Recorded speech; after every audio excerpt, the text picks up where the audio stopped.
Have you ever looked at a muddy pig wallow and thought, what a mess? These pig wallows hold a secret that can absolutely transform the ecosystems on our farm. These wallows allow a place for our pigs to cool off, but also to deal with insect pressure and many other things. And when we move the pigs to a different pasture after a few days, these abandoned wallows look really rough and the ground is messed up. I'm Rod from Dowdle Family Farms, and over the last couple of years, I've noticed something really interesting about these abandoned pig wallows and what they do on our farm. You see, the thing that I've noticed is that these pig wallows can be transformed from something that's very destructive into something that's wildly beneficial. But to see it, we have to take a closer look at these pig wallows. Now, let me be clear. Pastured pigs can be incredibly destructive, especially when we put a lot of heavy pigs in a small space and leave them too long. For example, we've got 3,500 to 4,000 pounds of pigs right here.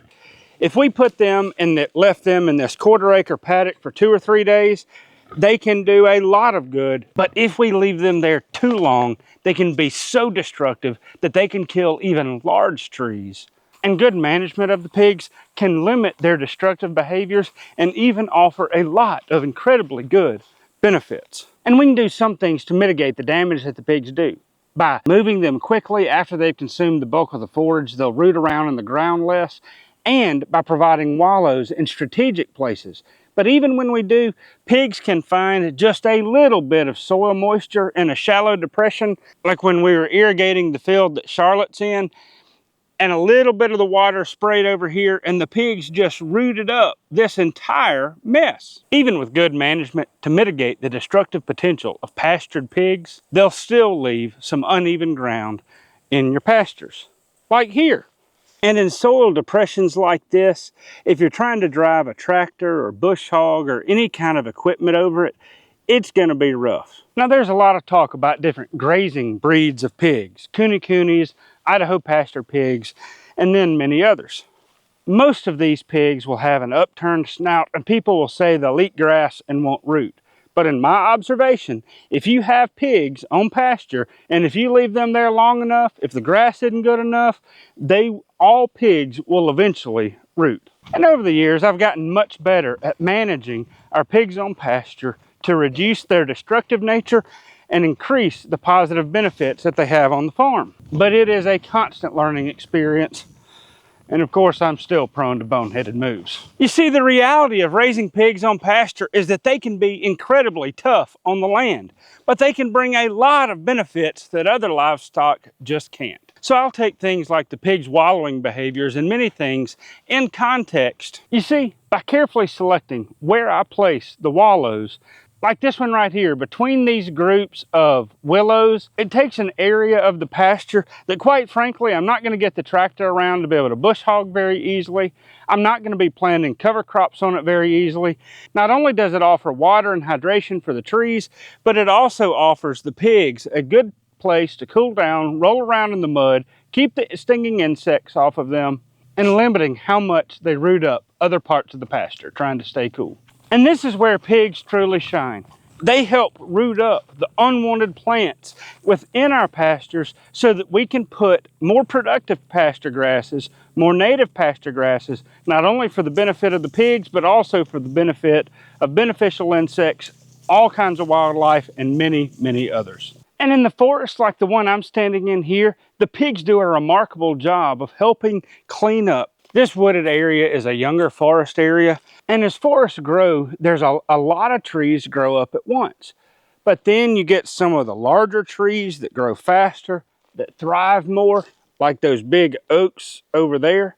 And then a lot of the smaller, weaker trees, like this little pine right here, die. And eventually those trees are going to fall. It may take a year or 2 or 3, and when they fall to the ground, the pigs are there to help look for grubs, to help tear apart the logs, and help return those dead trees to the forest floor, to the soil, to continue the carbon cycle even faster. But if we look across the road where we don't have fences up for pigs yet, you can see a lot more underbrush. You can see lots of wild blackberries, grapes, a lot more trees and limbs that have not been torn apart by the pigs. Now, I do hope to fence this off for pigs later this year We'll have to see how that goes.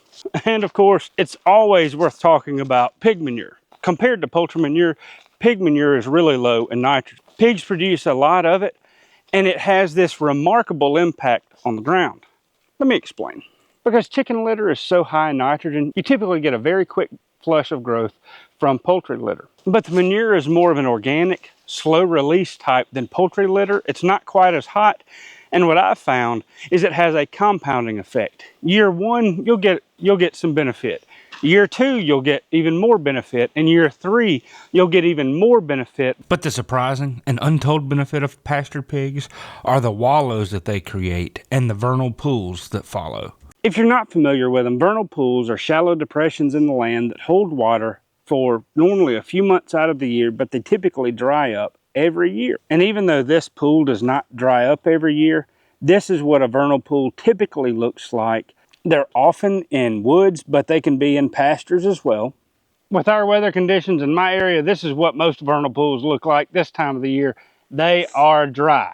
Now this one was made by some machinery, but you can see that it's about 2 to 2.5 feet deep. It's got trees surrounding it, and it'll be full of water up until June just about every year. Because they dry up every year, fish cannot survive in them, and that's what makes them so unique. And that's what happens with our abandoned pig wallows.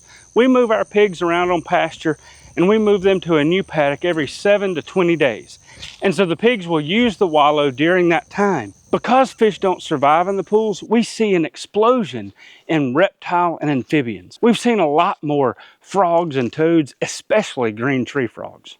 We've seen salamanders and newts and all kinds of amphibians that we used to not see as many of. And not to mention the number of crawfish that exploit those vernal pools as well. And of course, people accuse me of breeding mosquitoes while the rest of the world is suffering from them, and mosquitoes are the largest killer of humans on the planet. And even though mosquitoes will breed in vernal pools, nature always has a system of checks and balances if we work with it. Remember those tadpoles? We have a plethora of green tree frogs, and their tadpoles are eaters of mosquito larvae. Plus, dragonflies and damselfly nymphs, their larvae, are voracious eaters of mosquito larvae.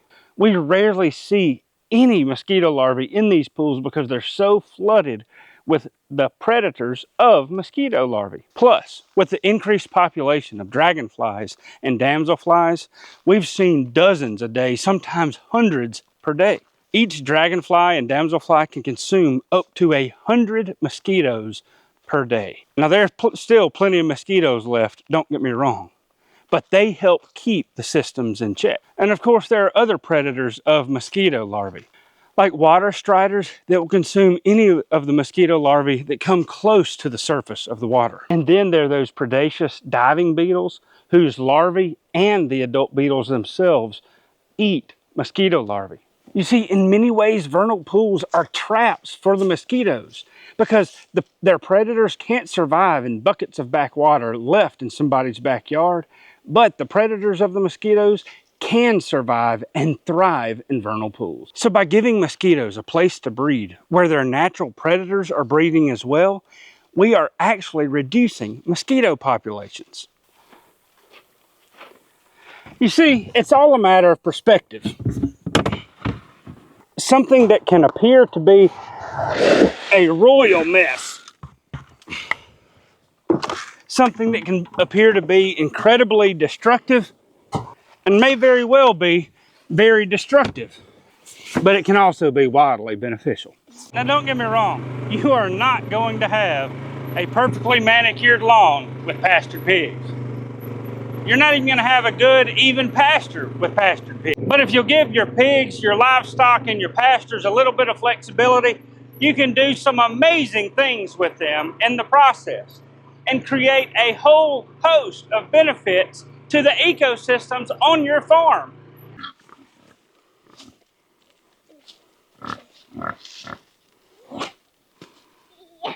We like to put the pigs to work in any way that we can, increasing not only their happiness, but also by getting some benefit from them. Like feeding the pigs in briars and brambles, they'll help root them up.